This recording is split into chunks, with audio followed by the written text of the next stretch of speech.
मित्रों, पुराण कथा के मंच पर आपका स्वागत है। आज हम आपको एक ऐसी अनकही कहानी सुनाने जा रहे हैं जिसमें ब्रह्मा जी ने एक ऐसी भूल की जिसकी कोई क्षमा नहीं थी। जब भगवान शिव ने ब्रह्मा जी का पांचवां सिर काटा तो यह केवल एक दैवीय क्रिया नहीं थी, बल्कि एक चेतावनी थी कि ब्रह्मांड के नियम सभी पर समान रूप से लागू होते हैं। इस कहानी में श्राप, इच्छा और नैतिकता के साथ साथ एक सामाजिक चेतावनी भी छिपी है।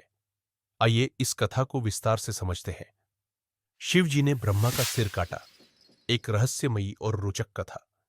जब ब्रह्मा जी ने संसार की रचना की और उनकी रचना में मनु उनके पुत्र और ब्राह्मी उनकी पुत्री के रूप में उत्पन्न हुए। ब्राह्मी अत्यधिक सुंदर महिला थी और यह सौंदर्य ब्रह्मा जी को प्रभावित करने लगा। हालांकि नारद मुनि के द्वारा पहले ही दिए गए श्राप ने इस स्थिति को और भयावह बना दिया था।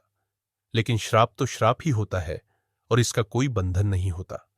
एक बार बोल देने के बाद यह प्राकृतिक नियम का हिस्सा बन जाता है और इसे पूरा होना ही होता है।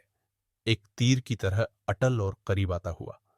नारद जी बोल चुके थे और उनके शब्द कच्चे फल की तरह सही मौसम का इंतजार कर रहे थे। देवर्षि नारद ने अपने श्राप में कहा था, आप वही चाहेंगे जिसकी चाह नहीं की जानी चाहिए। नारद जी के ये शब्द ब्रह्मा जी के अंदर एक अवांछित इच्छा को जन्म दे रहे थे। ब्रह्मा जी, जो सृष्टि के निर्माता थे, अब अपनी ही पुत्री ब्राह्मी के प्रति वासना की भावना रखने लगे। श्राप अब प्रभावी हो गया क्योंकि ब्रह्मा जी ने अपनी ही पुत्री की इच्छा करना शुरू कर दिया। ब्राह्मी अत्यधिक सुंदर महिला थी और सृष्टिकर्ता अपनी ही रचना पर मोहित हो गए थे। उनकी काम चेतना इतनी अधिक प्रबल थी कि उनकी कामोचेतना ने ब्रह्मा जी की सोचने समझने, सही गलत और अनाचार दुराचार जैसे विचारों पर जैसे मोटा ताला लगा दिया था। जैसे ही ब्राह्मी उन्हें सामने सम्मान देने के लिए खड़ी हुई, उसे उनके इरादे का एहसास हो गया। उनकी आंखों में पिता का प्रेम नहीं बल्कि वासना झलक रही थी, अतृप्त वासना। बेटी तुरंत ब्रह्मा जी से बचने के लिए उनके दाईं ओर चली गई और देखो, भगवान के उस तरफ दूसरा सिर उगाया ताकि वह उसे देखना जारी रख सके। वह उसके बाईं ओर खिसक गई और तीसरा सिर उभर आया। वह फिर उसके पीछे खड़ी हो गई और वहां चौथा सिर उभर आया। अब पूरी तरह से हताश होकर ब्राह्मी हवा में ऊपर उठ गई, लेकिन निर्माता के जुनून की कोई सीमा नहीं थी। उसके लिए तरसते हुए उसके अन्य चार सिरों के ठीक ऊपर पांचवां सिर खिल गया। अपनी बहन को संकट में और अपने पिता को शर्मिंदा होते देख मरीचि और अत्रि ने उन्हें चेतावनी देने में जरा भी देर नहीं की। नारद के शब्दों के आगे मत झुको पिताजी। आप निर्माता हैं, सर्वोच्च देवता। आप अपनी ही बेटी के प्रति अपवित्र भावनाएं कैसे रख सकते हैं? आप अपनी इच्छा को स्वयं प्रकृति पर कैसे थोप सकते हैं? आपने एक दिव्य उद्देश्य के लिए ब्राह्मी को उत्पन्न किया है। ऐसे कार्यों के आगे न झुके जो आपकी पूरी रचना को अशुभ बना दे। मगर अफसोस, नारद जी का श्राप कहीं अधिक शक्तिशाली था। उसे विफल करने के लिए स्त्री ने खुद को पशु रूपों में बदलना शुरू कर दिया। वह गाय में बदल गई, लेकिन ब्रह्मा जी ने खुद को बैल में बदल लिया। वह घोड़ी बन गई और ब्रह्मा एक घोड़ा बन गए। वह बत्तख बन गई और ब्रह्मा नर बन गए। वह मादा हिरण बन गई और ब्रह्मा हिरण बन गए। यह सिलसिला चलता रहा और वह 100 प्राणियों में बदल गई। सरीसृप, कीड़े, पक्षी और स्तनधारी, हवा, जमीन, नदी और समुद्र के जानवर। और हर बार मोहित निर्माता अपने पुरुष समकक्ष में बदल जाता, नर और नारी की उस पवित्र जोड़ी को कलंकित करता रहा जो उसके सामने प्रकट हुई थी। चूंकि ब्राह्मी ने इस प्रकार 100 रूप धारण किए, इसलिए उसका नाम शतरूपा पड़ा। और इस तरह अब पृथ्वी पर सभी जानवर अस्तित्व में आए। ब्रह्मा जी का ऐसा व्यवहार देखकर महादेव क्रोधित हो उठे और क्रोधित शिव प्रकट हुए और ब्रह्मा जी की निंदा करने लगे। अब निर्माता को होश आया। उन्होंने क्षमा मांगी, लेकिन विध्वंसक महादेव का क्रोध उबल पड़ा और उन्होंने ब्रह्मा जी का पांचवां सिर काट दिया, जिससे उनके पास केवल 4 सिर ही बचे। ऐसे बुरे विचार क्षमा के योग्य नहीं हैं। शिव ने फुसफुसाते हुए कहा, अब से तुम्हारे चारों मुख पश्चाताप करने के लिए हमेशा वेदों का पाठ करते रहेंगे। अचानक विध्वंसक रुक गए। उनके बाएं हाथ में कुछ चिपका हुआ था। उन्होंने नीचे देखा तो पाया कि सृष्टिकर्ता का कटा हुआ सिर उनके हाथ से चिपका हुआ था। शिवजी ने भौहें सिकोड़ी, बहुत क्रोधित भी हुए, लेकिन अगले ही पल उन्हें एहसास हुआ कि ब्रह्मा जी का सिर काटना ब्रह्म हत्या के बराबर था, एक ब्राह्मण की हत्या। इसलिए उसके पाप के दंड के रूप में सिर उसके साथ जुड़ गया था।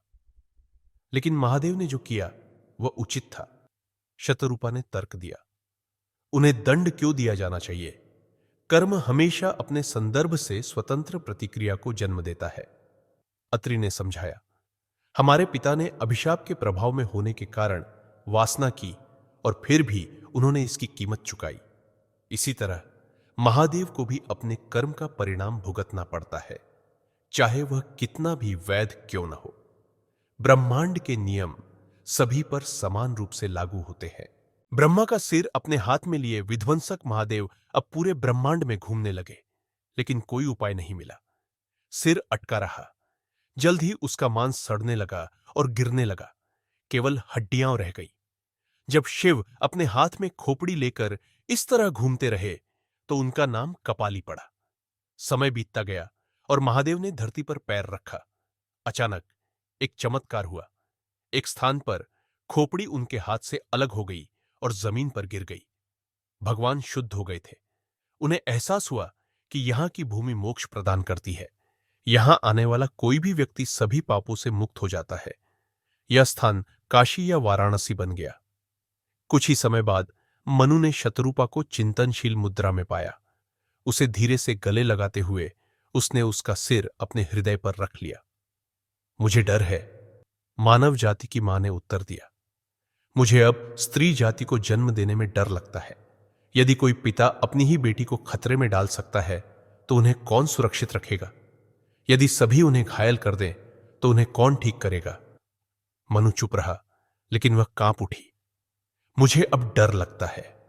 मुझे अब उन्हें सुंदरता देने में डर लगता है, क्योंकि पुरुष उन्हें नंगा कर सकते हैं। मुझे अब उन्हें ज्ञान देने में डर लगता है, क्योंकि पुरुष उन्हें नीचा दिखा सकते हैं। मुझे अब उन्हें विकल्प देने में डर लगता है, क्योंकि पुरुष उन्हें अस्वीकार कर सकते हैं। मुझे अब उन्हें शक्ति देने में डर लगता है, क्योंकि पुरुष उन्हें नष्ट कर सकते हैं। वह वहां से दूर चली गई। शतरूपा के इस भय में महिलाओं के प्रति समाज के रवैये की चिंता छिपी हुई थी। उन्हें डर था कि अगर स्त्रियों को सुंदरता, ज्ञान और शक्ति दी जाएगी तो पुरुष उनका शोषण करेंगे। यह विचार उन्हें अंदर से तोड़ रहा था। मुझे डर लगता है मनु, मुझे डर लगता है। निष्कर्ष, इस कहानी में केवल दैवीय पात्रों की बात नहीं हो रही है, बल्कि यह एक सामाजिक संदेश भी देती है। यह बताती है कि कैसे इच्छाएं और लालच किसी भी व्यक्ति को विनाश की ओर ले जा सकती है। ब्रह्मा जी जैसे सृष्टिकर्ता भी अपनी गलतियों से नहीं बच सकते और उन्हें भी उनके कर्मों का फल भुगतना पड़ा। वहीं भगवान शिव जैसे महान देवता को भी अपने कर्मों का परिणाम झेलना पड़ा। इस कथा के माध्यम से यह संदेश दिया गया है कि ब्रह्मांड के नियम सभी पर समान रूप से लागू होते हैं, चाहे वह देवता हो या मनुष्य। यह कहानी आज के समाज में भी महत्वपूर्ण है, जहां स्त्रियों के सम्मान और सुरक्षा की आवश्यकता है।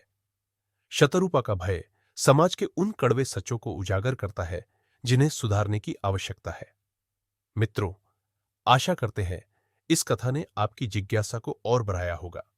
अगर आपको हमारा प्रयास अच्छा लगा हो तो कृपया आप सभी से निवेदन है कि आप इस कथा को अपने सभी शुभचिंतकों, मित्रों और सहकर्मियों के साथ साझा करें और उन्हें भी पुराण कथा के माध्यम से धर्म ज्ञान का अनुभव साझा करें।